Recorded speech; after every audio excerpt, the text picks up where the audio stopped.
তিতুমির কলেজকে বিশ্ববিদ্যালয় করার দাবিতে অটল শিক্ষার্থীরা, চলছে রাস্তায় ব্যারিকেড সহ অনির্দিষ্টকালের কর্মসূচি।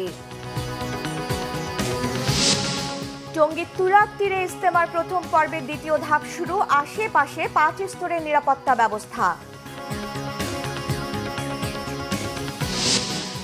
সরস্বতী পূজা আজ, মণ্ডপগুলোতে নানা আচার ও আরাধনা, দেবীর তুষ্টি লাভের চেষ্টায় ভক্তরা।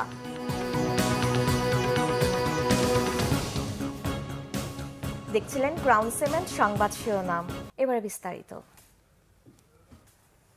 তিতুমির কলেজকে বিশ্ববিদ্যালয় ঘোষণার দাবিতে ষষ্ঠ দিনের মতো অনশন ও রাস্তা বন্ধ করে আন্দোলন করছেন প্রতিষ্ঠানটির শিক্ষার্থীরা। দুপুর 12টার পরে কলেজের সামনের মহাখালী গুলশান লিংক রোড সড়ক অবরোধ করেন আন্দোলনকারীরা। ঘোষণা অনুযায়ী সকাল থেকে শাটডাউন আছে কলেজ। দাবি আদায় না হওয়া পর্যন্ত অনির্দিষ্টকালের জন্য সব একাডেমিক ও প্রশাসনিক কার্যক্রম বন্ধ থাকবে। শিক্ষার্থীরা বলছেন 7 দফা দাবি কোনোটি অযৌক্তিক নয়। এতদিন ধরে আন্দোলন হলেও সরকারের পক্ষ থেকে কোনো যোগাযোগ করা হয়নি। জনদুর্ভোগ হলেও দাবি আদায় না হওয়া পর্যন্ত আন্দোলন চলবে বলেও জানায় আন্দোলনরত শিক্ষার্থীরা। এদিকে অনশনে থাকা শিক্ষার্থীদের মধ্যে 2 জনকে হাসপাতালে ভর্তি করা হয়েছে। এখনকার প্রেক্ষাপটে আমরা তিতুমিরকে একা স্বতন্ত্র বিশ্ববিদ্যালয় চাই। আমরা তো জনগণের ভোগান্তি চাই না। রাস্তায় যারা জামায়াত আছে তাদেরও তো কাজ আছে, তারা তো চাকরি করে, কেউ পড়ালেখা করে, কেউ দেখা যায় যে অসুস্থ রোগী। তো আমরা তো তাদের ভোগান্তি চাই না। তাদের ভোগান্তি হইতেছে, ধরেন জ্যামে আটকে থাকলে তারা 3-4 ঘন্টা ভোগান্তি করতেছে। আর আমাদের সাথে যে অন্যায়টা হইতেছে, আমরা কত বছর যাবৎ ভোগান্তিতে আছি, আমাদের ভোগান্তি শেষ কোথায়? এখানে একটা পাবলিক বিশ্ববিদ্যালয় হলে এখানে অনেক ভালো ভালো সাবজেক্ট আসবে, অনেক ভালো ভালো পিএইচডিধারী শিক্ষক আসবে। তো সেক্ষেত্রে আমাদের লেখাপড়ার মান তো অবশ্যই উন্নয়ন হবে। জনদুর্ভোগের বিষয়টা থেকে আমাদের যে ভাইয়েরা মৃত্যুর সাথে পাঞ্জা লড়ছে, এটা তাদের বিবেচনা করা উচিত।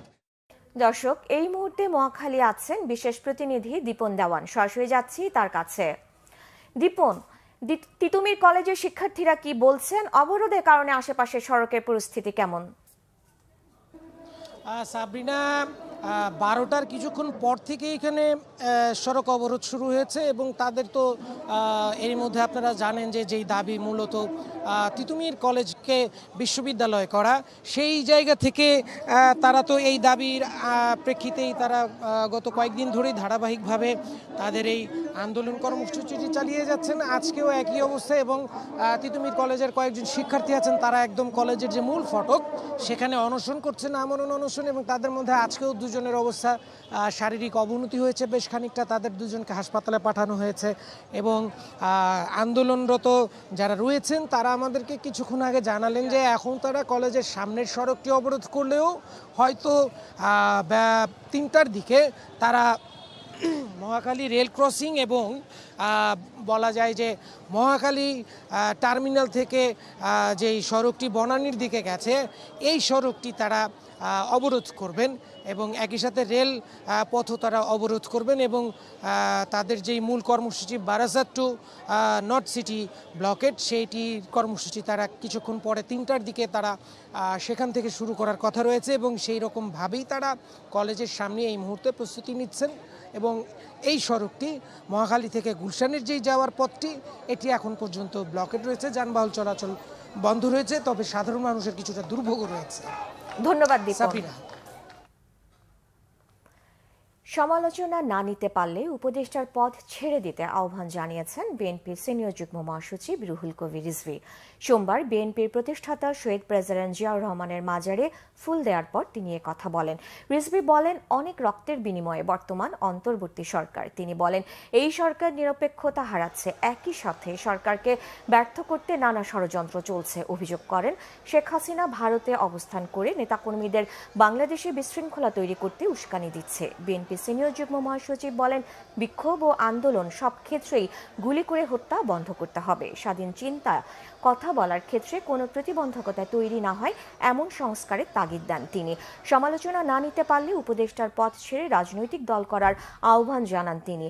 বাজার সিন্ডিকেট দমন ও আইন শৃঙ্খলার উন্নতিতে সরকারকে ভূমিকা রাখতে আহ্বান জানান রিজভী। অন্তর্বর্তী সরকারকে দ্রুত নির্বাচনের রোড ম্যাপ দেওয়ার আহ্বানও জানান বিএনপি সিনিয়র যুগ্ম মহাসচিব। যাতে কোন সরকারি যেন রক্তচক্ষু দেখিয়ে জনগণকে দমন করতে না পারে, আমরা সেই পরিবেশ চাই।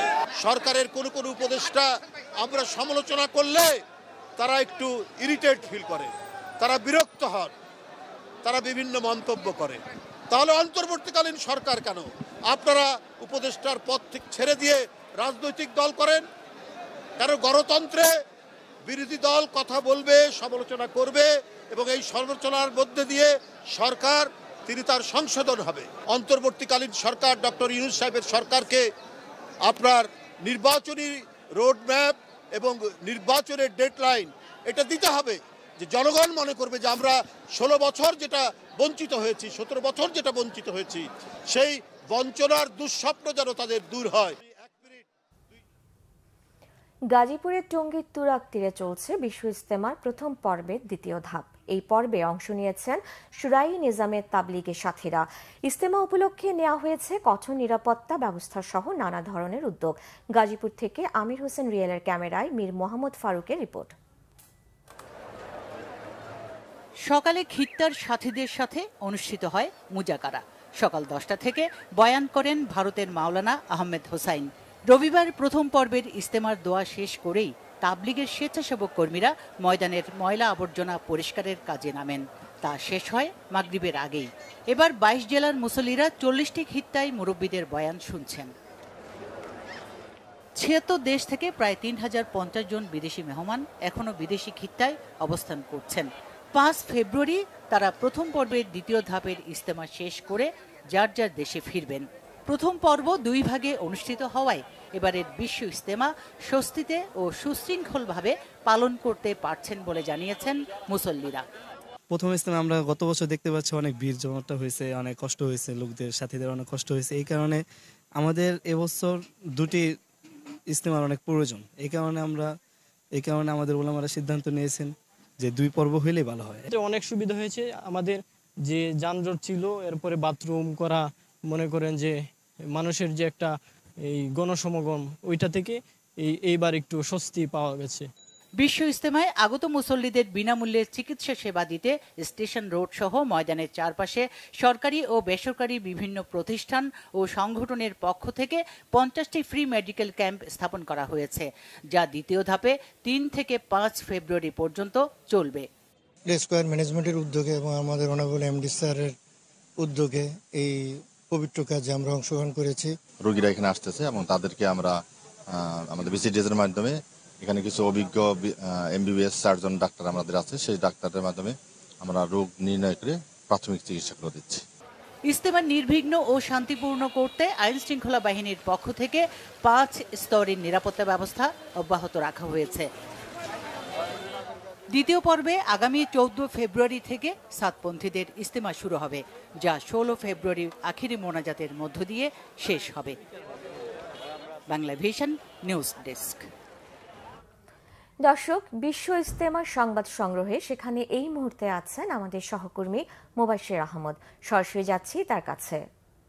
মোবাশ্বের, বিশ্ব ইজতেমার এই ধাপে মুসল্লিদের উপস্থিতি কেমন দেখছেন? আইন শৃঙ্খলা পরিস্থিতি সম্পর্কে কি জানানো হয়েছে?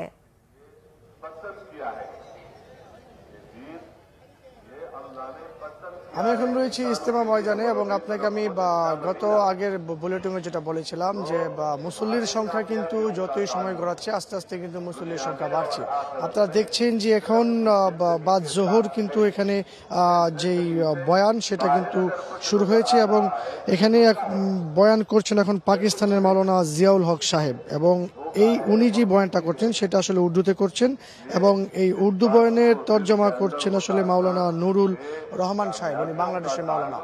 এছাড়াও আমরা যদি আরেকটা বিষয় বলে রাখতে চাই যে মুসল্লির যে উপস্থিতির কথা আপনি বলেছেন, এটা আরও বাড়বে। আমরা যারা এখানে আয়োজক কমিটি যারা রয়েছে তারা বলছে রাজধানীতে সকাল থেকেই সরস্বতী পূজার মণ্ডপগুলোতে সনাতন ধর্মাবলম্বীদের ভিড়। তাদের বিশ্বাস, বিদ্যাবাণী আর সুরের দেবী সরস্বতী। মন্ত্রপাঠের মধ্য দিয়ে দেবীর আরাধনা ও পূজার নানা আচার পালন শেষে পুষ্পাঞ্জলি দিয়ে দেবীর তুষ্টি লাভের চেষ্টা করেন ভক্তরা।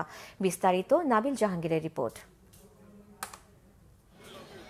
দেবীর তুষ্টি অর্জনের লক্ষ্যে সকাল থেকেই ভক্ত অনুরাগীরা জড়ো হন ঢাকা বিশ্ববিদ্যালয়ের জগন্নাথ হলের মাঠে। প্রতি বছর বিশ্ববিদ্যালয়ের বিভিন্ন বিভাগের শিক্ষার্থীরা এখানে সরস্বতী দেবীর মণ্ডপ গড়ে তোলেন। জগন্নাথ হল ঢাকা বিশ্ববিদ্যালয়ের মধ্যে এই মাঠে মোট 72টি ডিপার্টমেন্টের পূজা সম্পন্ন হচ্ছে। কাজ মূলত আমরাই করি, যারা হচ্ছে যে বিশেষ করে আমাদের এটা পরম্পরার মতোই, বিশেষ করে যারা সবচেয়ে বেশি যারা সিনিয়র ব্যাচ থাকেন তারাই নেতৃত্বটা দেন, কিন্তু নর্মালি একেবারে মোস্ট জুনিয়র ব্যাচ পর্যন্ত যারা শিক্ষার্থী থাকেন তারাই এখানে সবাই সাহায্য করে থাকেন। সনাতন ধর্মাবলম্বীদের বিশ্বাস, মাঘ মাসের শুক্লপক্ষের পঞ্চম তিথিতে শুভ্র রাজহাঁসে চেপে স্বর্গ থেকে মর্তে আসেন বিদ্যা, বাণী আর সুরের দেবী সরস্বতী। আজকে আমাদের শ্রীপঞ্চমী তিথি। শ্রীপঞ্চমী তিথিতে আমাদের বিদ্যা দেবী শ্রী শ্রী সরস্বতী দেবীর মর্তে আগমন করেন। মর্তে আগমন করে আমাদেরকে বিদ্যা দান করার বা বিদ্যা অর্জন করার জন্য আশীর্বাদ প্রদান করেন। মন্ত্রপাঠের মধ্য দিয়ে দেবীর আরাধনা ও পূজার নানা আচার পালন শেষে পুষ্পাঞ্জলি দিয়ে ভক্তরা দেবীর তুষ্টি লাভের চেষ্টা করেন। সামনে পরীক্ষায় এসএসসি দিব, মানে পরের বছর দিব, তো আপাতত বিদ্যায় ভালো রেজাল্ট করতে পারি আর মানুষের মানে দেশের মুখ উজ্জ্বল করতে পারি, এটার জন্যই আমি আসছি। দেশের উত্তরোত্তর মঙ্গল কামনার জন্য প্রার্থনা করেছি। আমরা যারা কলা অনুষদের মধ্যে পড়ি, যে কোনো পারফর্মিং আর্ট বিষয়ে যে দক্ষতা মানুষ অর্জন করে বা কিছু, আমরা বিশ্বাস করি সেটি আসলে দেবীর আশীর্বাদের জন্যই মানুষ আসলে অর্জন করে। অজ্ঞানতার অন্ধকার আর মূর্খতার অহংকার দূর করে জ্ঞানের আলোয় পৃথিবীকে আলোকিত করবেন সরস্বতী। সুরের মূর্ছনায় দূর হবে সকল মলিনতা, এমনটাই প্রত্যাশা সনাতন ধর্মাবলম্বীদের। নাবিল জাহাঙ্গীর, বাংলা ভিশন, ঢাকা। দর্শক, এই মুহূর্তে মিরপুর স্টেডিয়ামে আছেন আমাদের স্পোর্টস বিশেষ প্রতিনিধি মনির হোসেন খান। আমরা সরাসরি যুক্ত হচ্ছি তার সঙ্গে। মনির, বিপিএলে চলছে খুলনা টাইগার্স ও রংপুর রাইডার্স এলিমিনেটর ম্যাচ। সন্ধ্যায় প্রথম কোয়ালিফায়ারে লড়বে চিটাগাং কিংস ও ফরচুন বরিশাল। ম্যাচ দুটিতে কেমন প্রতিদ্বন্দ্বিতা আশা করছেন? জানেন যে আজকে দুটি ম্যাচ প্লে অফ রাউন্ডের ম্যাচ। প্রথমটা এলিমিনেটর রাউন্ডের ম্যাচ হচ্ছে, সেখানে রংপুর রাইডার্সের প্রতিপক্ষ হচ্ছে খুলনা টাইগার্স। কাগজে কলমের বিচারে যদিও রংপুর রাইডার্স এগিয়ে ছিল অনেকটাই, তারপরে বলা যায় কিন্তু এই মুহূর্তে তাদের অবস্থা খুবই একটা ভালো না। টস জিতে রংপুর রাইডার্স ব্যাট নিয়েছে, রংপুর রাইডার্সের অধিনায়ক ব্যাটিং নিয়েছেন। যদিও আমরা এখন যে পরিস্থিতি দেখছি, উনি হয়তো রংপুর রাইডার্সের অধিনায়ক নুরুল হাসান সোহান হয়তো উইকেট বুঝতে কিছুটা ভুল করেছেন, উইকেটটা কিছুটা স্লো হচ্ছে। 32 রানে কিন্তু তারা 6 উইকেট হারিয়ে ফেলেছে। সেই হিসাবে বলা যায় এই ম্যাচটায়, এলিমিনেটর রাউন্ডের ম্যাচটায় কিছুটা হলেও আপার হ্যান্ডে আছে খুলনা টাইগার্স। এই ম্যাচে যারা জয় পাবে তারা কিন্তু ফাইনাল উঠবে না, তারা play of second qualifier match খেলার জন্য অপেক্ষা করবে। দিনের প্রথম কোয়ালিফায়ার ম্যাচে সন্ধ্যা 6টায় মুখোমুখি হবে ফরচুন বরিশাল ও চিটাগাং কিংস। তাদের ম্যাচটার উপরে আসলে ডিপেন্ড করবে। সেখানে অবশ্য কিছুটা হলেও এগিয়ে থাকবে ফরচুন বরিশাল। তো এখন আমরা দেখছি প্রচুর দর্শক কিন্তু মাঠে আসা শুরু করেছে। তারা এই টুর্নামেন্টটা শেষ দুইটা ম্যাচ উপভোগ করার জন্য প্রচুর দর্শক মাঠে এসছে এবং আসছে এখনও। আওয়ামী লীগ সরকারের ঘনিষ্ঠ ব্যবসায়ী বিনিয়োগকারীদের অনেকে পলাতক থাকায় তাদের মিল ফ্যাক্টরি রুগ্ন হয়ে পড়ছে। সেই সাথে গ্যাস, বিদ্যুৎ সমস্যা ও ব্যাংকের অসহযোগিতায় দুর্বল কারখানাগুলো পড়েছে বাড়তি সংকটে।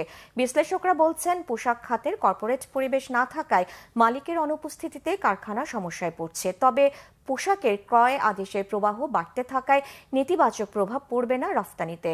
গোলাম ময়নুল আহসানের রিপোর্ট। 5 আগস্ট শেখ হাসিনা সরকারের পতনের পর শ্রমিক অসন্তোষ ইস্যুর উপর ভর করে চেষ্টা চলে পোশাক খাতকে অস্থির করার। ওই সময় অনেক কারখানা বন্ধের ঝুঁকিতে পড়ে। গত 5.5 মাসে গাজীপুর সাভার এলাকায় বন্ধ হওয়া 68টি শিল্প কারখানার অধিকাংশ পোশাক খাতের। যাদের সহন ক্ষমতা যাদের কম, একেবারে মার্জিনাল লেভেলে যারা চলছিল, সেগুলোর কারণে বন্ধ হয়েছে। কিছু ফ্যাক্টরি বন্ধ হয়েছে ধরেন আনলফুল লেবার আনরেস্টের কারণে, ঠিক আছে। তারা মনে করছে যে না, এইভাবে ফ্যাক্টরি চালানো যাবে না। 10,000 বা 20,000 বা 50,000 শ্রমিক যদি কোনো ফ্যাক্টরি থেকে বন্ধ হওয়ার কারণে যদি বেকার মনে করার কোনো কারণ নাই, এদের অধিকাংশই অন্য ফ্যাক্টরিতে অ্যাবজর্ব হয়ে যায়। জুলাই থেকে ডিসেম্বর এই প্রান্তে এই অর্ধে প্রবৃদ্ধি যথেষ্ট ইতিবাচক ধারা আবার ফিরে এসছে। 2 অঙ্কের ঘরে এখন রপ্তানি প্রবৃদ্ধি রয়েছে এবং বলা হচ্ছে আগামী দিনের জন্য গার্মেন্টসের অর্ডারের ভালো সুযোগ রয়েছে। হতে পারে যে সমস্ত কারখানা বন্ধ হয়েছে, যারা এখন অপারেশনে রয়েছে তাদের অনেকে হয়তো ওই ধরনের কারখানাগুলো লং টার্ম লিজ নিতে পারে, অনেকে হয়তো অ্যাকিউজ করতে পারে, অ্যাকুইজিশন করতে পারে, করে তারা আবার কিন্তু বড়ভাবে কারখানা কিন্তু চালাতে পারে। পোশাক খাতে কর্পোরেট পরিবেশ তৈরি না হও এখনকার সংকটের কারণ বলে মনে করেন তারা। আমাদের দেশে গার্মেন্টস খাতে কর্পোরেটাইজেশনের এটা একটা বড় দুর্বলতা যে যারা কিনা ডিরেক্টরস থাকেন, চেয়ারম্যান থাকেন, তারাই ম্যানেজমেন্টের দায়িত্বে থাকেন এবং ডিরেক্টর বা চেয়ারম্যানের যে কোনো ধরনের রাজনৈতিক পরিচয় বা যে কোনো ধরনের অন্যায়ের কারণে কারখানাটি ক্ষতিগ্রস্ত হয় এবং সেই জায়গাটিকে এখন পর্যন্ত আলাদা করা যায়নি। এবং উচিত হলো কারখানাগুলোকে কর্পোরেটাইজেশনের অংশ হিসেবে ম্যানেজমেন্ট সবসময় যাতে স্বাধীন থাকে এবং ম্যানেজমেন্ট ব্যাংকগুলোর সাথে ডিল করা, ম্যানেজমেন্ট বায়ারদের সাথে ডিল করা, এই কাজগুলো তার মাধ্যমে হবে, যে জায়গায় বোর্ড আসলে সরাসরি ইনভলভ থাকবে না। এমন অনেক ফ্যাক্টরি আছে যারা রাজনীতির সাথে সংশ্লিষ্ট ছিলেন, তাদের ফ্যাক্টরিগুলো সুন্দরভাবে চলছে, কারণ তারা রাজনৈতিক প্রভাব বিস্তার করে কোনো সুযোগ সুবিধা নেন নাই। কর্মহীন শ্রমিকদের অনেকে রাস্তায় নামছেন কারখানা খুলে দেওয়া বকেয়া বেতনের দাবিতে। তাদের সামলাতে হিমশিম খেতে হচ্ছে আইন শৃঙ্খলা বাহিনীকে। গোলাম মইনুল্লাহ হাসান, বাংলা ভিশন, ঢাকা। সংবাদ শেষ করব ক্রাউন সিমেন্ট শিরোনামগুলো আরেকবার জানিয়ে। তিতুমির কলেজকে বিশ্ববিদ্যালয় করার দাবিতে অটল শিক্ষার্থীরা, চলছে রাস্তায় ব্যারিকেড সহ অনির্দিষ্টকালের কর্মসূচি। টঙ্গীর তুরাগ তীরে ইজতেমার প্রথম পর্বের দ্বিতীয় ধাপ শুরু, আশেপাশে 5 স্তরের নিরাপত্তা ব্যবস্থা। সরস্বতী পূজা আজ, মণ্ডপগুলোতে নানা আচার ও আরাধনা, দেবীর তুষ্টি লাভের চেষ্টায় ভক্তরা। এই ছিল এখনকার মতো, পরের সংবাদ বিকাল 4টায়, এর আগে 3টায় নিউজ টপ 10। এছাড়া বাংলা ভিশন সংবাদ ও সংবাদ সংশ্লিষ্ট অনুষ্ঠান দেখতে ভিজিট করুন www.vbnews24.com ও facebook.com/banglavisionnews এবং সাবস্ক্রাইব করুন youtube.com/banglavisionnews। ধন্যবাদ।